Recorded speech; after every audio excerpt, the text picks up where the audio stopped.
Namaskar. Welcome to another episode of Editorial. Today, I should confess that I believe that our Prime Minister is a non-biological being. Today, I should confess that I believe that our Prime Minister can see the future.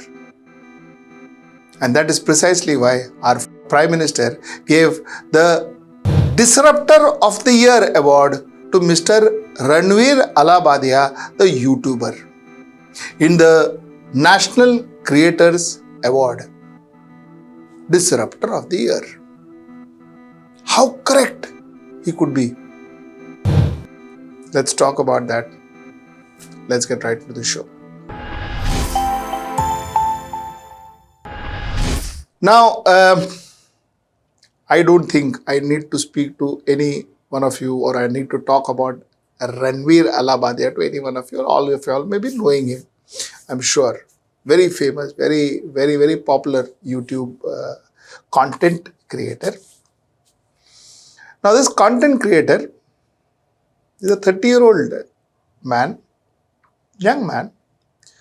This content creator became one of the most wanted or most cherished YouTube creator, content creator for all politicians. Every politician wanted to give an interview to him, including Nitin Gadkari, including Smita Irani, including Jaishankar, including everybody wanted to just give an interview to him, be part of his podcast. Everybody. And people would revere him. People would talk, great things about him. People would call him the one of the biggest influencers of India. Those were the titles given to him. Like I told you, I believe that our Prime Minister is non-biological.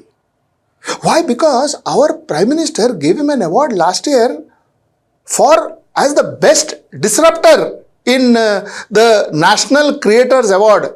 He was given the Best Disruptor of the Year award. Best disruptor. And what a thought, what a vision. Our Prime Minister knew that he was this kind of disruptor last year when he was given the award. Our Prime Minister knew. Nobody else knew. Prime Minister knew. And the next category is Disruptor of the Year Award. स्थापित मानदंडों को challenge देकर नई राह बनाने वाले ये award, जिसके विनर है Ranveer Allahbadia. We know him as Beer Bicep. He focuses on fitness, spirituality and lifestyle through his The Ranveer Show. बधाई हो. तो आज भी कुछ फिटनेस का मंत्र देंगे लोगों को. योगा करनी चाहिए, मेडिटेशन करनी चाहिए. तो फिर तो ये लोग कहेंगे कि मोदी जी की बात बता रहा है. तो फिर कहेंगे तुम बीजेपी वाले हो गए हो. नहीं तो मोदी जी शायद यूथ की बातें कर रहे हैं, तो पूरा यूथ ही मेडिटेशन कर रहा है. आप बस वही बात फिर से कह रहा हूं मैं. कभी मैं आपको पूरी तरह तो फॉलो कभी किया नहीं है. क्यों सर? आपके साथ पॉडकास्ट करने का मूड हो रहा है सर. अरे वाह. चलिए, मूड तो हर एक के बहुत होते हैं भाई. So, isn't that being non-biological? Solid vision. Anyway. So, this is this fellow called Ranveer Allahbadia. Abhi, Ranveer Allahbadia, when he made some stupid comment, I don't need to tell you all that, everybody knows about it. He made some disgusting comments about his family, about his parents, and lo and behold, the same people who were lining up for interviews in outside his studio now are not even willing to talk to him. A lot of people said, Katti, I am not going to go to his interview anymore. A lot of people say, I was called, but I am not going. Now, whether they were called or not, God knows. But yeah, I mean, everybody wanted to be holier than thou. Very wrong here. How is this boy talking like this? Before that, half an hour, one hour before that man could possibly be lining outside his studio. That also is possible. But then everybody said it all wrong, everything wrong and all that. And finally, the whole country is against him. The whole country has criticized him. And what he said was actually worth criticizing. Disgusting. Acha, what he said is not what he thought of. What he said is something where he copied from some other person who had said it in some other show, in some American channel, I believe. And this guy just like a, I'm sorry, but a dumb mind just aped what that particular lady said. He thought that was very cool. And that was the limit of his mind. That was the limit. That was his level of maturity. And with that level of maturity, he said, disgusting. ठीक है, चलो, that's his life. Now, like I told you, the same people who were lining up, a lot of these people who were lining up outside the studio to get an interview or to make him take their interview, these are the same people who then turned against him, and there was a lot of FIRs against him. So our man went to Supreme Court and told Supreme Court, Baba, lot of FIRs, please get it to the same one bench and please quash these FIRs. Supreme Court lashed out at him. The Supreme Court said that, are you defending this kind of language? The Justice Kant, who was hearing the case, asked advocate Dr. Abhinav Chandrachud.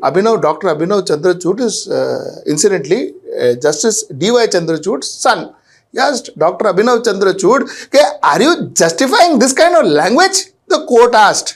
The court said that if this is not obscenity, then what is obscenity? Is the judgment is Apurva Arora judgment. The Apurva Arora judgment said that all profanity is not tantamounting to obscenity, is what the judgment had said. So he said, you can't, Apurva Arora case you can say anything. Using that as an example, anything. This is what the court asked. Okay, the court went on to say that there is something very dirty in his mind, which has been vomited by him in this program. He is insulting parents also. Why should the courts favor him? The judge said. Why should the court favor him? Judge said, I am coming back to this. If you can try to attain cheap publicity by saying these things, there might be others who might want to get cheap publicity by making threats, the judge said. The words which you have used, parents will feel ashamed, sisters and daughters will feel ashamed, entire society will feel ashamed. It is also a perverted mind. This is what the judge said. And he also said what embarrassment he has caused to his parents. Judge said. Judge was very angry. But after all this, the judge gave him interim relief. That also happened. The judge gave him interim relief. So that's where it ended. We've heard, haven't we, all these statements that the court passed, and finally interim relief. ठीक है, चलो, this is the story. Now, I want to ask a couple of questions. You see, he is one of the most powerful influencers in India. He was the king of YouTube. Most of his programs fetched him millions and millions and millions of views. And like I told you, most of the time he would speak to ghost hunters. He used to talk to ghost catchers. He used to talk to aghoris. He used to talk to tantrics. He used to talk to so-called black magicians and all that. He used to talk to these kind of people. And he would claim that he was promoting Sanatan Dharma. And in this facade of promoting Sanatan Dharma, huge amount of people watched him. And what he was within was this, what he just said. Where he spoke about things that was unimaginable. The point is, while you blame that 30-year-old fellow, yeah, you should blame him. I mean, doesn't know the difference between, his own mother and father and, somebody else, of course you should blame him. There's no difference. There's no debate. But the point is, to some extent, I blame myself. I also watched him, no? I also watched his YouTube, no? I also promoted such people, no? I also promoted him. You see, the social media is dominated by people like him. He is not the only case. He is not the isolated case. He must have gone to extremes to get popularity. But he is not an isolated case. There are thousands and thousands of cases like this, and there are crores and crores of people who watch these thousands of YouTube content creators. That's my problem. And those hundreds of crores of people are us. We, you and I, we watch them. What pleasure do we derive out of this content? We don't know. What pleasure do we derive of this so-called shock and awe? Shock and awe, because when you use some profanity, you use some nudity, you use some obscenity, you use some bad language. That is the shock and the awe part of it. And then that video gets crores of views. What? And we watch it. We gave it crores of views. Crores of views gives him crores of rupees, because that's what YouTube pays. So the platform, YouTube, the community that I am in, sitting here on YouTube talking to you, this particular community, this particular YouTube, if you, by erroneously, if you talk about suicide, or if you talk about, something which you talk because you want to kind of help the cause, you want to kind of give information about those kind of evils in the society, they will put a community ban on you. They will pull down your channel. And you are intending to talk good for the society. You are intending to educate the society. You are intending to do something good for the people. They will ban you. That same YouTube, you use this kind of language, you use this kind of examples. That's okay. They are okay with that. So, my question is, why blame Ranveer Allahbadia alone? That guy is possibly he's got something, seriously, he needs help. I'm sure his parents would be by now taking him to some decent help. He needs help. But the fact remains that so do we. So do we as people, because we promote such people. We promote such content. YouTube needs to introspect. YouTube needs to introspect. What are your rules for? Rules for people who try and explain and try and bring reality to the society, or rules for people like this who talk profanity, who spread obscenity, who spreads pornography in the channel? Sir, this is verbal pornography.